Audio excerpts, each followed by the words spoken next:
Streaming from the 22 News Broadcast Center. This is 22 News at 4 p.m. Digital Edition. Hey, good Monday afternoon. I'm Nick Oresco, and thank you for joining us for 22 News at 4 o'clock. We'll get to your latest top stories, including the latest from Brown University in Rhode Island. First, let's check in with meteorologist Brian Lapis on this Monday evening's weather and traffic. Yeah, you know, traffic for this time of day is looking pretty good. In fact, this is unusual that we see no significant backup at the I-291-91 interchange here in downtown Springfield, and the Pike looks good, and no problems on I-91 north of the city as well. It's been a windy day today, as you know, if you've been outside. It's still got some gusts of 20 miles per hour, Westfield, and 23 miles per hour in Orange. So the wind is gradually going to back off, I expect, as we head deeper into the afternoon and evening hours. Temperatures uniform, 24s Northampton, Springfield, and Greenfield, 23 right now in Westfield. Clouds and radar, 1241. You can see here to 341, and we've got a little gray overhead. I do expect that some of these clouds are going to break up tonight, and we've got a pretty good day on the way in here for tomorrow. We'll show you with our 22 News Storm Team forecast. The search for the gunman in the deadly mass shooting at Brown University continues. 2 Brown University students were killed and 9 others were hurt in that shooting Saturday afternoon. Authorities late last night announcing they had released the man detained earlier in the day as a person of interest. Providence Mayor Brett Smiley said there is, quote, no way of knowing if the shooter is still in the Providence area. All schools in East Providence had heightened security today. A verdict has been reached in the case against Brian Walshe. The jury found Walshe guilty of first-degree murder for killing his wife Anna on New Year's Day in 2023. A first-degree murder charge in the state carries an automatic sentence of life without parole. Walshe, the Cohasset man, had already pleaded guilty to disposing of Anna's body and misleading investigators. He is scheduled to be sentenced Wednesday following victim impact statements. Legendary Hollywood director Rob Reiner and his wife Michelle were found dead inside their LA home in an apparent homicide, and now their son has been arrested. Police responded to the scene at around 4:20 p.m. Sunday evening. The couple was reportedly found with stab wounds. Rob Reiner's son, Nick, was arrested late last night and booked this morning by the LA County Sheriff's Department. He is being held on a $4 million bond. Rob Reiner, who was 78 years old, was known for his films The Princess Bride, When Harry Met Sally, and A Few Good Men, which was nominated for an Academy Award for Best Picture. 2 people were injured after a rollover crash on Peck's Road in Pittsfield Sunday. According to police, crews were sent to the area for a major vehicle rollover accident. When they arrived, a 20 and 21-year-old were ejected from the vehicle. Police say both people were traveling in a Toyota Corolla at a high rate of speed when they lost control of the car, causing multiple crashes. Both were taken to the hospital for their injuries. The crash is under investigation.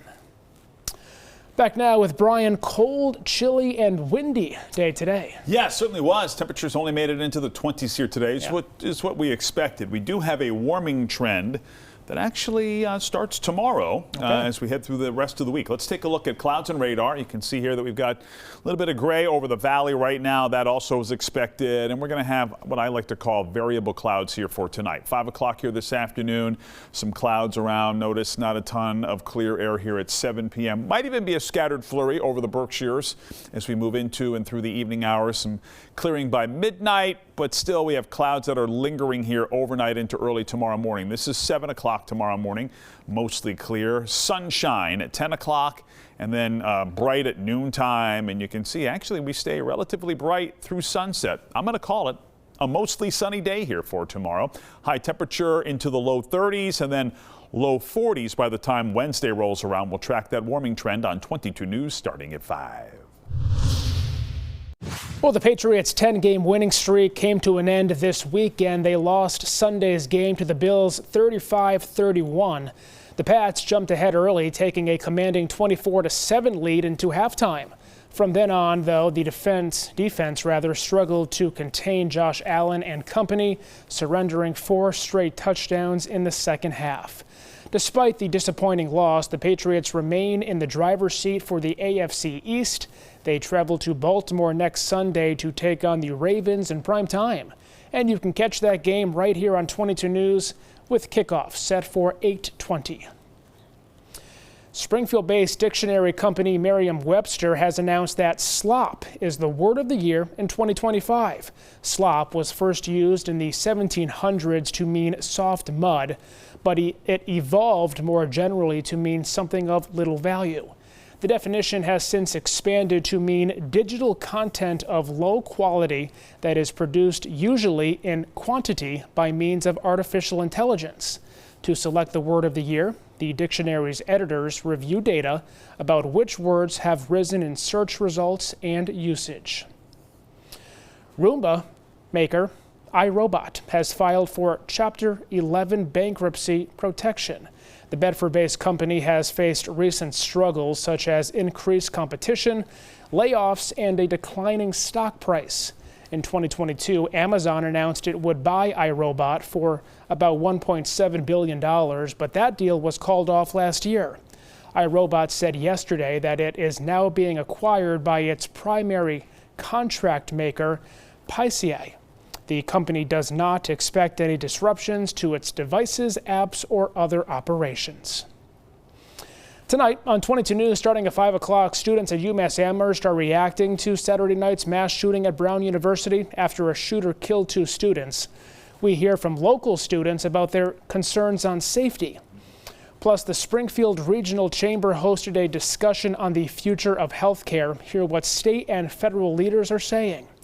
And many Americans receive illegal robocalls and fraudulent text messages. How a new bipartisan bill could put a stop to this activity. Brian? Traffic continues to be running smoothly here this afternoon. No major problems downtown, and I-91 north of the city, north of Springfield, is looking good, and the Mass Pike also running smoothly as well. A little warm up to track as we head into the middle of the week. We'll show you with our 22 News Storm Team 7-day forecast. Updates anytime at wwlp.com, the free 22 News app, and always on 22 News Plus. We'll see you tonight, starting at 5.